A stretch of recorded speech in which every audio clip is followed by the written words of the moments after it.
Well, AI isn't coming, it's already here, and it's spreading faster than any technology in human history. In just a few years, tools like ChatGPT have gone from novelty to necessity, quietly transforming how we work, learn, and even think.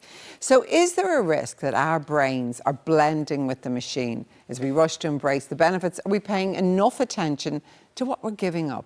Jack McCarran has put his own brain to the test.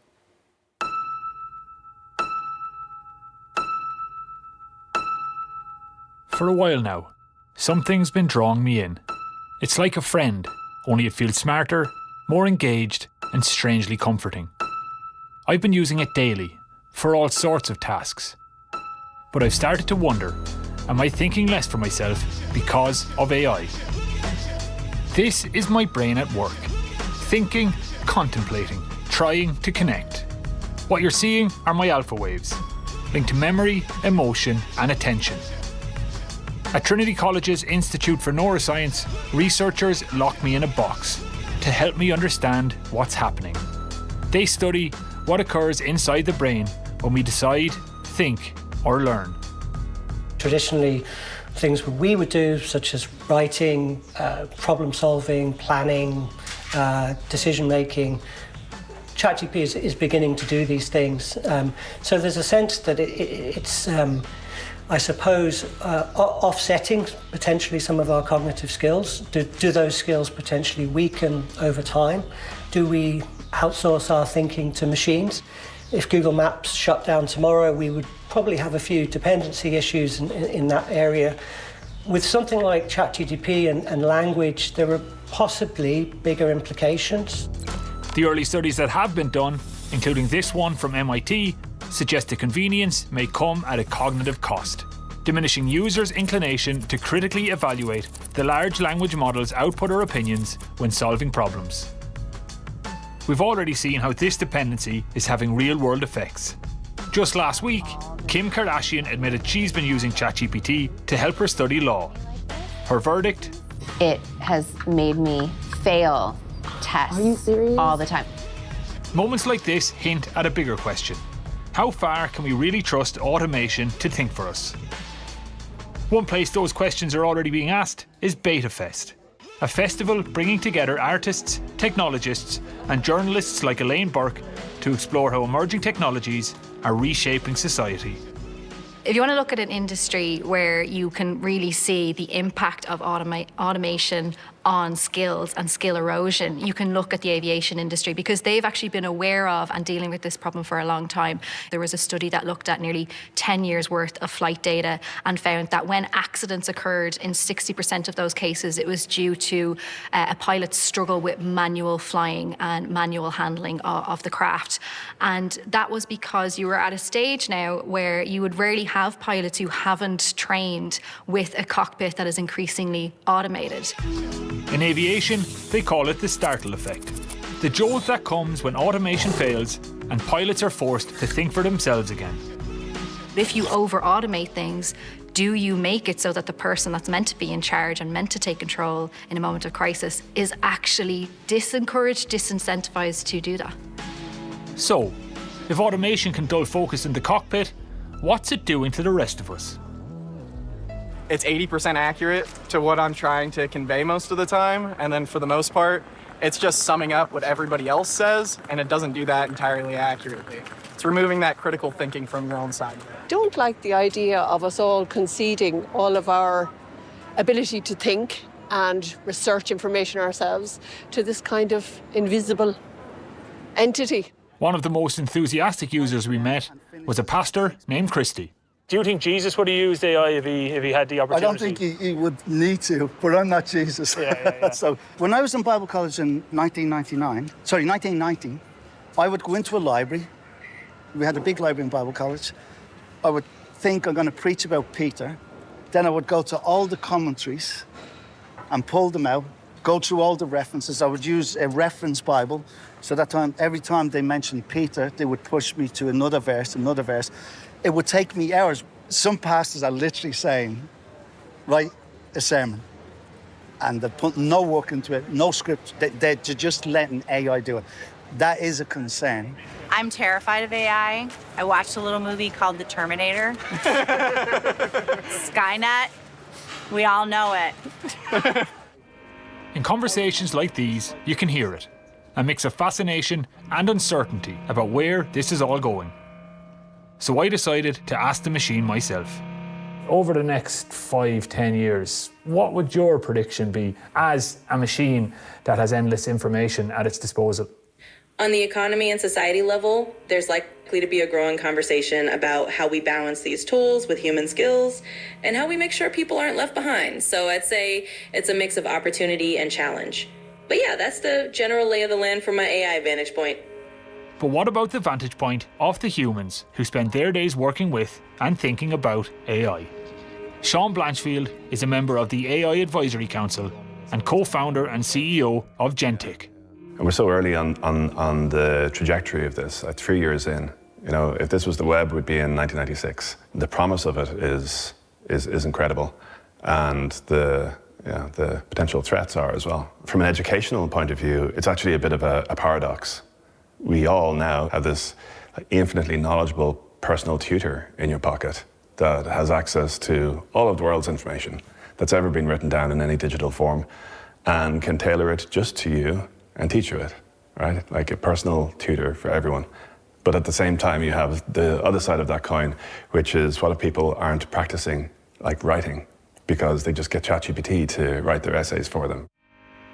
While predictions about AI are bound to be wrong, Sean Blanchfield says the horse has bolted. And the real challenge now is making sure people understand what it is and what it isn't. As you encounter this technology, treat it as an assistant, treat it as an intern, if you like, that can do some of the admin in your work, but don't make the mistake that you're actually going to assign decision-making to it and trust its decisions to be in your interest, because it's not actually thinking like that. Professor Paul Dockery has similar concerns. He worries that AI encourages less deep attention, like when you're lost in a book, and more hyper-attention, like when you're on your phone while watching this report on primetime. It seems to me the way AI might be developing at the moment, we're seeing, again, more hyper-attention use of AI rather than deep, reflective involvement in AI. Now, that's not to say that AI can't be used in a kind of deep, reflective way, but it's early days. We just don't know exactly the range of different ways people are going to use AI. And given the ease of access, sometimes it's hard to resist. If you were I, how would you wrap this piece? What's a thought we should consider finishing on? So if I were you and I was wrapping up this piece, I'd probably finish on a note that invites a bit of reflection. Something like, in the end, maybe the real takeaway is that AI is a powerful tool, but it's up to us to decide how we use it. After all, the future of thinking still belongs to humans. So after all, the future of thinking still, for now, belongs to humans.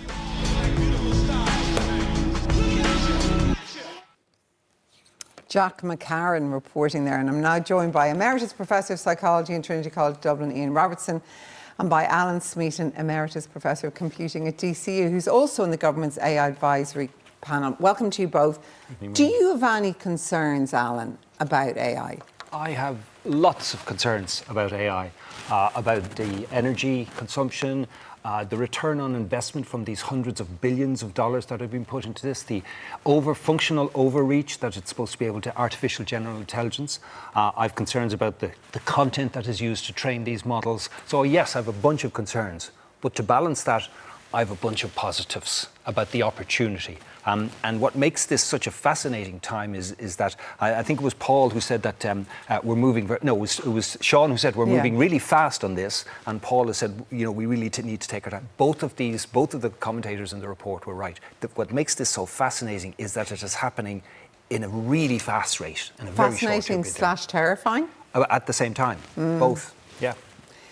What about you? You are concerned, aren't you? You're concerned for our cognitive brains, really, aren't you? I'm very concerned. During the 20th century, the average IQ rose by about 40%. And since about 2000, it started to decline again.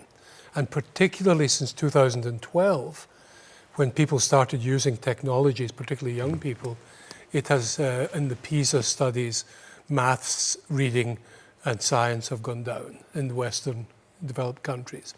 So I really fear that unless we really rapidly train our education institutions to teach people how to use AI, that we really are going to accelerate this loss of cognitive ability, which is going to accelerate our dependence on machines, and therefore on our dependence on hugely powerful, unaccountable minority of tech pros running the world. What would you say to that? Yeah, I absolutely agree. And I think that what the report cited was that report from MIT, which was published earlier this year. But there's been a lot of flaws associated with that report. It was a very small cohort of people. It was 50-something, 54, I think it was, of whom 2/3 of them fell away during the study. And what happened was that these groups of people were each given a task to write an SAT essay, and then they were invited back in the next week to write another essay and another essay and another essay, and there was a learning habituality associated with that. 1/3 of them were given ChatGPT as their assistant, 1/3 of them were given a search engine, and 1/3 of them were told to come up with it themselves.